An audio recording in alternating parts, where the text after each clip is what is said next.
नमस्कार दोस्तों, बहुत समय बाद आपसे मुलाकात हो रही है। नवंबर माह में मुझे जो वायरल इन्फेक्शन हुआ उसके कारण कुछ कमज़ोरी आ गई। लक्षण तो ज़्यादा नहीं थे। उसके उपरांत मैं कोई वीडियो अपलोड नहीं कर पाया। अब आप पूछोगे अपलोड ना होने का कारण क्या था? कारण यही है कि कोई कारण नहीं था। इस बीच एक आध मैंने होली के आसपास वीडियो भी लोड करी। सबसे पहले तो आपका स्वागत और उन सारे श्रोताओं का, प्यार करने वालों का, इज्जत देने वालों का, मान देने वालों का तहे दिल से स्वागत, हृदय की गहराइयों से स्वागत। तो क्यों ना मैं शुरुआत इसी से करूं। जिन लोग अच्छा, एक इसमें एक मज़े की बात ये हो जाती है कि जब आप अपलोड नहीं करते ना, तब आपको अच्छे और बुरे की पहचान महसूस हो। मैं ये नहीं कहता कि जिन्होंने कोई कमेंट नहीं किया वो अच्छे से दूसरी श्रेणी के हैं, लेकिन नहीं, पता लग जाता है। कहते हैं किसी को बीमारी आ जाए, किसी को गरीबी आ जाए, और तो और मैं एक किसी अमेज़ॉन के जो करता धरता है वो कहते थे कि आप बिजनेस खोल लो अपने किसी प्रसाद में या अपनी गली में, आपको अपने सारे मोहल्ले या पड़ोसियों का पता लग जाएगा। वो आपसे कैसे, अगर आपने पता लगाना, वैसे तो बॉडी लैंग्वेज से पता लग जाता है, वस्त्र धारण से पता लग जाता है, आंखों से पता लगता है, उसकी चाल से पता लग जाता है, उसकी वाणी से पता चल जाता है। कहते हैं ना कि जो एक्शन है ना वो ज़्यादा पता लगाता है बजाय शब्दों। एक्शन स्पीक्स लाउडर कहते हैं ना। तो मैं बात करना चाहूँगा, कुछ बड़े दोस्त बहुत प्यारे मिले इन 2-1 सालों में। उनको अब ये भी मेरे लिए एक धर्म संकट का विषय है कि मैं किन लोगों को चुनूँ, और कृपया इसमें ऐसे मत समझिए कि कोई ऊपर कोई नीचे। हाँ, एक है ज्योति क्रिएटिविटी की ज्योति जी, इंसानियत के वो पुंज हैं। उन्होंने, मैं भी कभी सोचता था कि कहा कि मैं उस पर नहीं आना चाहती। बेटा जी बोले तो बड़ा प्रेम की मूर्ति हैं कि मैं वाईटी या इस जो सोशल रंगमंच को छोड़ना चाह रही थी। कुछ तबीयत का बेटे ने हवाला दिया, मैंने उनको देखा भी, उनका पढ़ा भी। कभी कभार मैं भी सोचता हूँ, देखिए हम लोगों के पीछे सफलता की जो वानगी होती है ना, उसके पीछे हमें कुछ चाहिए होता है। यानी कि जब हम इस चीज़ का निर्माण करते हैं ना इस वाईटी पर, तो हम ये मान के चलते हैं कि हमें इसका पारितोषिक मिलेगा, हमें मोनेटाइज हो जाएगा। अब देखिए मछलियाँ मेरे सामने एक्वेरियम में हैं, वो सतत ही अटखेलियाँ खेल रही हैं एक्वेरियम में। कोयल भी गीत गा रही है, चांद तारे सब अपना काम कर रहे हैं, फूल भी खिल रहे हैं। कोई पारितोषिक या शाबाश देने के लिए नहीं, वो काम ही करते हैं। मैंने भी ये बनाया क्योंकि मुझे इसका पैशन है, मैं इसको आनंदित होता हूँ। तो ज्योति बेटा, मेरा भी आपसे यही कहना है, आप आनंदित हो। अब देखिए, एक रफ़ी साहब हैं भारत के, मैं थे नहीं, वो तो अमर हैं मेरे, वो मैं उनका मुरीद हूँ। मेरे हिसाब से उन्हें तो 1 नहीं 10 भारत रत्न मिलने चाहिए, लेकिन नहीं मिला। क्यों नहीं मिला? ये सब सरकारें जान। भारत रत्न के कारण कोई रफ़ी साहब महान नहीं है। रफ़ी साहब के नाम से वहाँ जो भारत रत्न है ना, उनकी इज्जत होती है ना। तो बस उनको अपने खुशी में ही आनंद है। देखो गीता का जो सिद्धांत है उसका क्या है, कर्म किए जा फल की चिंता मत कर ये इंसान। अब कर्म का जो सिद्धांत है ना वो यही कहता है, लेकिन कई लोग भाग्य कहते हैं। हाँ, भाग्य एक अर्थ में बड़ा महत्वपूर्ण है, जिसका आंसर अभी तक नहीं मिला। इस पर बड़ी लंबी बहस हो सकती है। चूँकि मेरा गार्डनिंग का चैनल है, लेकिन मैं रुक नहीं सकता, दाएं बाएं थोड़ा भागता हूँ।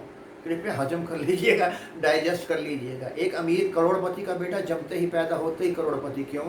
क्या कहीं कहते हैं ना भाग्यवादी तो ऐसे ही निठल्ले लोग कहते, ना ना ना ना, ये पूर्वले कर्म का संयोग है। एक भिखारी, एक माता मेरी बेटी हैं, फुटपाथ पे बच्चे को दूध पान खिलाते हो, उनको जो दूध जो पिला रही है वो भी मांग के, वो भी टुक्कर किसी से मांगा और तब बच्चे को दूध पिलाया। क्या है ये? कर्मों का सिद्धांत है। देखिए जो भारत के 4 धर्म है ना, हिंदू मुस्लिम सिख ईसाई, कर्मों के सिद्धांत को मानते हैं। जो 4 धर्म और मुख्यतः 8 धर्म, जो मध्य पूर्व यानी कि मिडल ईस्ट, जिसमें है इस्लाम, क्रिश्चियनिटी, ज्यूज यानी कि यहूदी और पारसी, वो नहीं मानते। ठीक है, अपनी अपनी सोच, किसी की सोच कटोरा भर, किसी की बाल्टी। तो ज्योति बेटा, भाग्य का भी इसमें उल्लेख जरूर होता है, लेकिन भाग्य के साथ कर्म भी करता। मैं ये वीडियो बना रहा हूँ ना, इसमें भूत, वर्तमान और भविष्य तीनों चल रहे हैं। भूत हो गया, वर्तमान में बोल रहा हूँ, दूसरा सांस आए ना आए, और एक क्षण के बाद में भविष्य में वो परिवर्तित हो जाए। तीनों चीजें स्पष्ट रूप से लागू हो जाए। तो घबराओ मत, चरावती चरावती, चले चलो चले चलो। ज्योति बेटा रुकना नहीं, भगवान से प्रार्थना करूँ आप ठीक रहेंगे। दूसरी रेखा, कौन है रेखा जी बेटा? ये है मेहर गार्डन। इन पे तो मेहर है ये भगवान की, बहुत अच्छे इनके विचार हैं। मैं तीसरे नंबर पर लाभ लेना चाहूँगा डॉक्टर ऋचा। ये रसायन शास्त्र के उच्च कोटि के व्याख्यान हैं। माई फेयरी टेल गार्डन, हमेशा है ये इतने बौद्धिक स्तर पर, इनका IQ होने के बाद भी जो भूतल पर रहते हैं। धन्यवाद डॉक्टर ऋचा जी बेटा जी। उसके बाद जो मैंने एक पढ़ा उसमें है प्रतिभा जी, पंजाब से हैं, क्लोज टू नेचर। आप इनकी भाषा देखिए कैसे बोलती हैं, लगता है कोई प्यार में भीगी हुई आत्मा है। जैसे बहुत से नाम हैं। तो काहे को हम YT के क्षेत्र में जाएं, काहे को हम क्षमा चाहता हूँ, YT क्षेत्र है, हम बात करने का, इतने बड़े बड़े इंसान हमसे मिले, हमें और क्या चाहिए। वो कहते हैं ना, प्यार के चांद से रात रोशन रहे, तो दिन खुश रहे वो रात रोशन रहे। ये जो सभी लोग हैं, ज्योति जी हैं, रेखा जी हैं, प्रतिभा जी हैं, ऋचा जी हैं, बस अब बाहर के दिन, अब सावन का महीना चल रहा है। अब मैं नहीं समझता कि कोई अभिज्ञान शकुंतलम या राकेश जी का आषाढ़ का एक दिन पढ़ रहेगा। देखिए उनकी एक लाइन है इसी मौसम में सावन को लेकर कि मुझे अपने से ज़्यादा आनंद हो रहा था आसमान में बनते और मिटते मेघों को देख। ये जो अवस्था है, ये तो गौरी कुंड है, ये तो शिखर की अवस्था है। तो कोशिश यही हो, आज तो पूछ रही थी बाहर सावन कि भाई प्रसन्नता का विषय आपने बुलाया। मैंने कहा जी ये आ गए हैं। बाहर पूछ रही थी कि कौन आया आपके द्वार। मैंने कहा ये अच्छे सज्जन पुरुष, शुभ आत्मा, शुभ मित्र लोग हैं। अब बात करते चले इन सब के बाद जो अपना विषय आता है ना, बागवानी या गार्डनिंग का, जैसे मैंने बतलाया ना, इसके बीच में सबके लिए कुछ ना कुछ है। मैंने आपको बताया बागवानी के विशेषज्ञ बनने में कोई रॉकेट साइंस नहीं है। आप सुनिए, आप पढ़िए, आप देखिए, आप जागिए, आप सूंघिए, आप स्पर्श कीजिए, ये सब बागवानी के अंतर्गत आते हैं। 2 या 3 बातें हैं आपको पानी का ध्यान रखना है कि पानी कितना देना है, कब देना है। नंबर 1, सूरज की रोशनी कितनी देनी है, कब देनी है। नंबर 3, मिट्टी कैसे बनानी है। ये 3 बस। मिट्टी बनाने के लिए कोई दिक्कत वाली बात नहीं है, आप मिट्टी ले लीजिए। मिट्टी का होना नितांत आवश्यक है। लूम है ना, जो आप इंसानी मेड या हम जो प्राकृतिक नहीं अप्राकृतिक रूप से कोकोपीट लेते हैं, दूसरी चीज़ें लेते हैं, वो भी आप ले सकते हैं, लेकिन लूम उनमें भी बात कर रहा था। मिट्टी बनाने के लिए एक भाग मिट्टी, एक भाग गोबर की खाद। गोबर की खाद बनी बनाई भी ले सकते हैं, घर में भी बना सकते हैं, पहली बात। दूसरी बात, गोबर को पानी में डाल दो, उसको डिकम्पोज करके उसकी भी गोबर की खाद बन जाती है। बीच में 100 ग्राम आप वो डाल दो 20 दिन के बाद। कंडे, उपले, गोया, जो भी आप कहें, डंके, वो भी आप डाल सकते हो चूड़ा करके। तो ये तो हो गई मिट्टी बनाने की बात। पौधों को क्या चाहिए? एयर चाहिए, हवा चाहिए, सूरज की रोशनी चाहिए, पानी चाहिए और मिट्टी जिसे कहते हैं। 3 चीज़ कुदरती की, चौथी चीज़ मिट्टी हम दे रहे हैं, वैसे तो प्रदत्त वो भी भगवान की है। तो इस समय आप कुछ भी लगाइए, सारी तोड़ी जाती है कि खबर में, पिंडा लगाइए, तोरी लगाइए, घिया लगाइए, सब कुछ आप लगा सकते हैं। तो जब मैं बात करता हूँ लगाने की, तो मैं आपको बताऊँ, ये आप सारे लगा सकते हैं। ये जितनी भी ये गर्मियों की सब्जी इस मौसम में लगा सकते हैं, जो कि दीपावली के बाद फसल ले सकते हैं। आप गमलों में भी लगा सकते हैं और आप अपनी क्यारियों में भी लगा सकते हैं। बीज का आप जरूर ध्यान रखिएगा, यहाँ वहाँ ऑनलाइन आप लेते हैं वो नहीं। सबसे अच्छी बात है, सुनिए ध्यान से, नेशनल सीड कॉर्पोरेशन, राष्ट्रीय बीज निगम, हर देश के 28 जो स्टेट है उसमें अंदर मिल जाता है राष्ट्रीय बीज निगम, उससे लीजा कीजिए। उसके बाद में आता है KVK, हर जिला, हर डिस्ट्रिक्ट कृषि विज्ञान केंद्र होते हैं, उनसे ले लीजिए।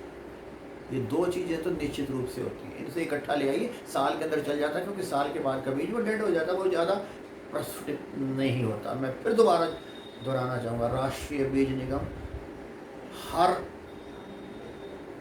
डिस्ट्रिक्ट में उसकी ब्रांच है, और हर KVK जो राज्यों के, वो भी बीज उत्पादन, राज्य के बीज उत्पादन इकाई वहाँ से। बाकी तो आप जो मर्जी ले सकते हैं, प्राइवेट कंपनियां हैं, बहुत लंबी लिस्ट है उनकी, अच्छे स्थान से लीजिए, बिल लीजिए, 100% उगेंगे। तो मैं आपको बात बताने जा रहा था कि इस मौसम में ना आप खीरा लगा सकते हैं, काउपी यानी कि लोबिया लगा सकते हैं, करेला लगा सकते हैं, बॉटल गार्ड, घिया लगा सकते हैं, रिज गार्ड लगा सकते हैं, बीन्स लगा सकते हैं, भिंडी लगा सकते हैं, टमाटर लगा सकते हैं, क्लस्टर बीन लगा सकते हैं, ग्वार की फली लगा सकते हैं, मूली लगा सकते हैं, अमरांथिस का साग लगा सकते हैं, गाजर, शलगम, फूल गोभी। फूल गोभी में ध्यान रखना है, जैसे मैंने 2 कंपनियां बताया ना, राष्ट्रीय बीज निगम और दूसरा राष्ट्रीय बीज निगम, दूसरा KVK यानी कि कृषि विज्ञान केंद्र, जो हर जिले में होते हैं या हर डिस्ट्रिक्ट में होते हैं, राष्ट्रीय बीज निगम। तीसरा पूसा की IARI पर लॉग इन करो, उसमें वेजिटेबल साइंस में जाओ, वहाँ पर फ़ोन लगाओ और वहाँ पर मनी ऑर्डर, ये ड्राफ्ट कुछ भेज दो, वहाँ से बीज मंगवा दो। ये तीसरा तरीका, ये तो सबसे आसान है, कहीं भी हो सकता है। पूसा की जो वैरायटी होती है, तो मैं आपको बतला रहा था, आप बीन, टमाटर, सरसों का साग, ये पूसा का बहुत अच्छा है, इसको साग, स्पिनिच, ऑल ग्रीन वैरायटी ये लगा सकते हैं, धनिया लगा सकते हैं, ब्रसल स्प्राउट, एक छोटी बंद गोभी होती है, 500 रुपये किलो बिकती है, वो भी लगा सकते हैं, और अमरांथस वगैरह लगा सकते हैं। ये तो सब्जियों की बात रही। अब मौसम सर्दियों के उसमें जाने की कोशिश मत कीजिए, अभी लगाना है तो आप कटिंग लगाइए गुलदाउदी, बहुत अच्छी वैरायटी आती है, सफ़ेद में, पिंक में, पीले में, जामनी में। इसके अंदर इनवर्ड्स ज़्यादातर 2-3 वैरायटी आती हैं, एक तो गुलदाउदी के बड़े वैरायटी आती है, एक करलिंग वैरायटी आती है जो कि इसके फूल ऐसे मुड़ जाते हैं, और तीसरी पम पम वैरायटी आती है, ऐसे लगते हैं कि गोले। इसकी आप कटिंग लगाइए, कटिंग मिट्टी में लगाना चाहो, थोड़ी रेत, कोकोपीट, कुछ भी लगाओ, कोशिश करो मिट्टी कम से कम हो, और कुछ नहीं तो रेत में लगा लो। 90% रेत में 10% मिट्टी डालो, 10% कोकोपीट। अगर कोकोपीट है तो कोकोपीट में के साथ हल्की सी मिट्टी डाल दो तो भी लग जाएगी, खाली रेत में भी लग जाएगी। कोशिश कीजिए मिट्टी, कभी कभी हमें पता नहीं लग पाता है, चिकनी मिट्टी है, होनी तो चाहिए बालू, दोमट मिट्टी, तो ये उस कटिंग उसमें लग जाएगी। डिप करके लगा लीजिए हार्मोन पाउडर में, नहीं तो आपके पास टोटके तो कितने हैं, सभी जानते हैं, कोई शहद लगा रहा है, कोई घृत कुमारी लगा रहा है, तो कोई सिनामन लगा रहा है, लगा लीजिए। मैंने तो लगाया नहीं, मैं तो ऐसे ही लगा लेता हूँ, लग जाते हैं। पानी कम प्रयोग कीजिए, भरे नहीं।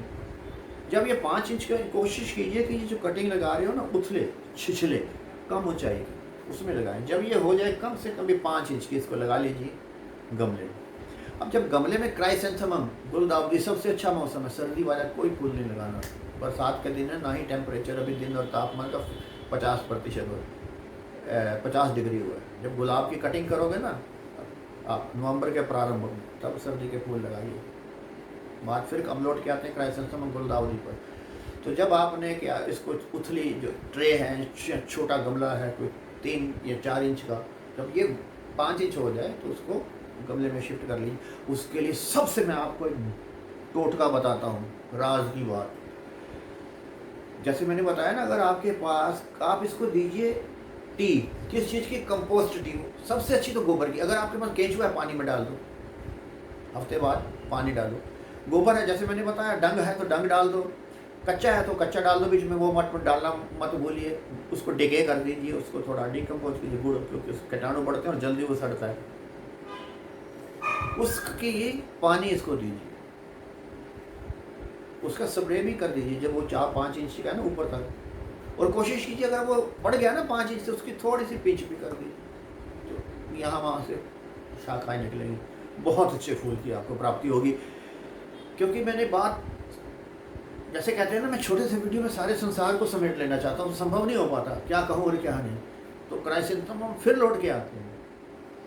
अब उसमें बात क्या रह जाएगी, उसमें कीट और बीमारियाँ जो उन्हें लगती है ना, उसकी जड़ गलन का रोग लगता है, या उसके पत्ती में ब्राउन पैचेस पड़ जाते हैं, जिसे हम कहते हैं लाइट रोग। तो उसके लिए आप कोई एंड फंगस की चीज़ स्प्रे कर दीजिए। 2-3 फंगस और 2-3 इंसेक्टिसाइड अपने घर में रखिए। फंगस में मैनकोजिम काम करेगी, आपकी हेक्साथेनाजोल काम करेगी। अगर आपने वो, तो उसके हल्के से ना कालापन आ जाता है, ब्लाइट टाइप का उसके पत्तों पे, तो जड़ गलन का भी रोग हो जाता है, तो उसमें भी आप ये उसका डाल सकते हो। कोशिश करो कि जब जड़ गलन आती है वो काले रंग की हो जाती है, तो उसमें हल्का सा फूली स्मेल आती है। जब आप ट्रांसप्लांट करो ना पक्का, उथले से पक्के में, तो नीचे पाउडर डाल दीजिए, या कोई एंटी फंगल पाउडर डाल दीजिए, या ये मैंने आपको बताई, लगाने के 2 या 4 दिन बाद आप कोई एंटी फंगल की दवाई डाल दीजिए। मैनकोजिम उसमें से टाप आती है, हेक्साथेनाजोल, वो भी बहुत ही बढ़िया दवाई है।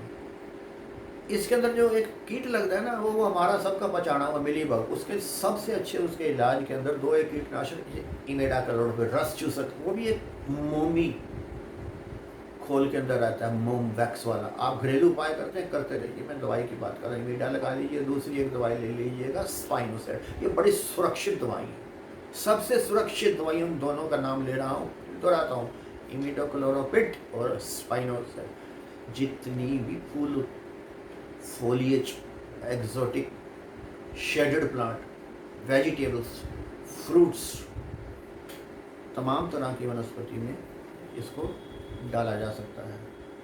तो ये तो हो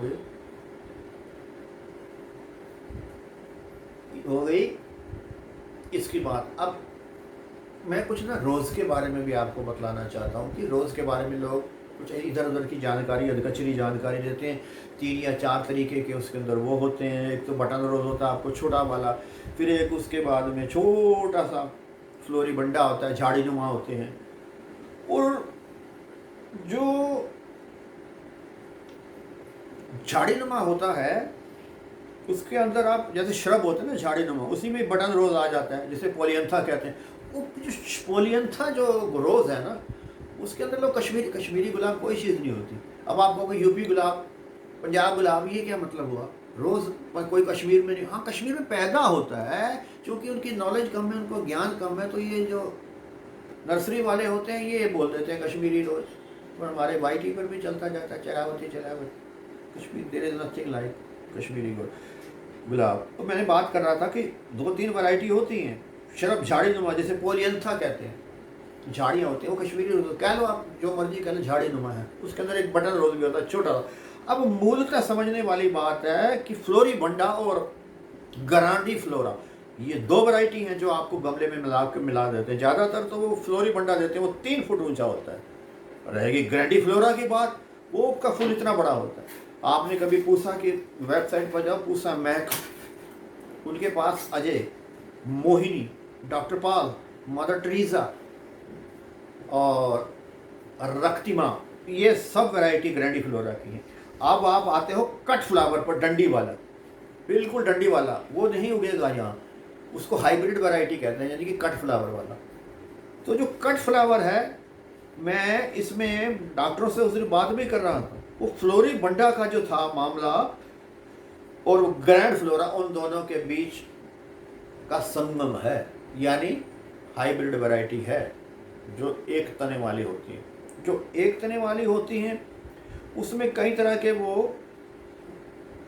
कुछ पूसा की वैरायटी भी हैं, कुछ बाहर से भी मिलती है। जैसे आजकल तो टाटा के जो है ना, वो सारा एकल फूल, जो एक पुष्प मिलता है, वैलेंटाइन डे पे जो 10 से 100 रुपये का बिकता है, उसके अंदर ग्रैंड गाला आता है, ताजमहल आता है, क्रिश्चियन डियोर आता है, इस तरह की कुछ वैरायटी आती है। वो गमले में नहीं लग पाती हैं ना, वो हमको जो टेम्परेचर कंट्रोल करके बनाया जाता है उसके अंदर रोज़ लगाया जाता है। जो घर में लगते हैं वो तो मैंने आपको बताया कि भाई आपकी जो शरब है पोलियंथा लग सकता है, बटन रोज़ लग सकता है, फ्लोरीबंडा लगा सकते हो, या फिर आप ग्रैंडीफ्लोरा लगा सकते हो। और रोज़ के बारे में तो जब तापमान 50 डिग्री हो जाए ना दिन का, और तापमान का नवंबर के महीने, फिर उसको कटिंग करनी है। उसके अंदर कोई ख़ास किस्म की खादें नहीं होती, लाल खाद, ये पीली खाद, ये नंबर 1 खाद, ये दुनिया खाद, ये इतने रोज़ आएंगे कि पड़ोसी झांक कर देखने लगेंगे, क्या भगवान परेशान हो जाएगा। ये हंसी की बातें और कुछ नहीं है। रोज़ को जो सबसे ज़्यादा किसी चीज़ की ज़रूरत होती है ना, कैल्शियम नाइट्रेट, उसका छिड़काव कीजिए उसकी कटिंग के बाद। मैं आपको रोज़ की भी एक बात बताता हूँ, जैसे मैंने क्राइसेंथेमम में 1-2 राज बताए ना। रोज़ को कटिंग से पहले, हफ्ता भर कटिंग से पहले कुछ मत कीजिए, उसको चुप करके बैठने दीजिए, पानी देना बंद कर दीजिए। उस हफ्ते बाद उसके पानी देने के बाद कटिंग कर दीजिए। अब यहाँ पर भी एक और राज की बात है, फिर एक हफ्ता पानी मत दो उसको, खूब बेचारे को भोजन या खाद या पानी कुछ मत दो। अगर आप दो में आपको कन्फ्यूजन है तो ऐसे कीजिए, कटिंग करने के बाद रोज़ को जब तापमान दिन का 50 डिग्री हो जाए, नवंबर का प्रथम सप्ताह हो, रोज़ की कटिंग के बाद उसको अच्छा से मिक्सचर, रोज़ मिक्सचर जैसे कहते हैं वो दे सकते हो, नहीं तो एनपीके दे दीजिए। क्या ज़रूरत होती है रोज़ को? सबसे ज़्यादा ज़रूरत होती है कैल्शियम नाइट्रेट की, CAN, कैल्शियम अमोनियम नाइट्रेट। उसका छिड़काव भी कीजिए और उसके जड़ों में भी डालिए। उसके अलावा उसको ज़रूरत होती है कैल्शियम की, बाकी तो सारे के सारे 16 तत्व डालने पड़ते हैं। कोई राजा नहीं है जो बतला दे कि ये। देखो कितनी हंसी की बात है, मैं अपने दोस्तों से बात कर रहा हूँ, ऊपर ऐसे लिखते हैं इतने रोज़ आएंगे कि पड़ोसी देखेंगे। अरे भाई, हमने तो अपने मन को प्रेरित करना है, हमने तो अपने आनंद सुख के लिए, कहते हैं ना रामचरितमानस या देवतुल्य वाणी का पाठ करवाना है, हमें उनसे क्या मतलब। और देखो नीचे पर 500 के 1000 के, कोई दिक्कत वाली बात नहीं है। आपने देखा है पानी है ना, पानी को किसी जगह में डाला जाए निर्माण की ओर जाता है, नीचे जाता है। जो अच्छाई है ना उसमें बड़ी मेहनत करनी पड़ती है। अगर मकान की ऊपर 6ठी मंजिल है, नीचे से उसको बूस्ट करने के लिए मोटर लगाई जाती है। अगर हमने दूसरे गुण सीखने हैं, अवगुण सीखने, उसके लिए कहीं पढ़ने की जरूरत नहीं, कोई शिक्षा संस्थान नहीं है। नेचुरली इंसान का स्वाभाविक तौर पर हमारे ह्यूमन नेचर है। तो मैंने अपने मित्रों से भी बात करी, मैंने कुछ सब्जियों की भी बातें करी, मैंने क्राइसेंथेमम के बारे में भी बताया, मैंने रोज़ के भी बारे में बताया। तो अब और क्या कहूँ, सोचता हूँ फिर मिलूँगा आपसे कुछ नया विषय लाके। आप मुझे बता सकते हैं कि मैं किस विषय पर आपसे बात करूं। बहुत मैं उसके लिए धन्यवाद रहूँगा। तो कई चीज़ें तो मुझे बहुत प्रिय हैं। अब देखिए ना, फिर मुझे याद आ रही है, डॉक्टर बच्चन, हरिवंश राय बच्चन के ने बोला, कोई भी काम करो ना, ये चीज़ याद रहती है, मन का अच्छा हो तो ठीक है, मन का अच्छा हो तो ठीक से भी ऊपर है और अच्छा है। तो ये तो अगर समझ लो किसी का वो मोनिटाइज ना हो, किसी के पैसा वो ना जुड़े, तो ये समझ लो कि भाई ये तो प्रभु प्रदत्त है। उसको जियो ऐसे जैसे भक्तवाणी जीती, और को प्रभु भी प्रकट हो जाए, भाई तुझे चाहिए तो क्या चाहिए, तो कुछ मांगता नहीं। वो देखिए चित्रलेखा में भगवती बाबू ने क्या कहा है, उन्होंने तो ये हद ही कर दी, ना हम पाप करते हैं ना हम पुण्य करते हैं, ना हम पाप करते हैं ना हम पुण्य करते हैं, हम वही करते हैं जो हमें करना पड़ता है। जीवन है, मिला है, करते रहो गार्डनिंग, किसी की इच्छा मत रखो। जो दोस्त मित्र मिले हैं उनका अहोभाव से दिल से शुक्रिया, धन्यवाद। आपको एक बात बताऊं, आपको बिटिया से मिलवाता हूँ। ये देखिए, हेलो। ये है, ये जान की भी जान, ये प्यारा सा बेटा आज इसका जन्मदिन है। मैं खुशी बांटना चाह रहा था आप सब से। गॉड ब्लेस यू बेटा। Thank you. Bye. God bless all. तो वीडियो का मैं अंत यहीं करता हूँ। आप सबका तहे दिल से धन्यवाद। नमस्कार।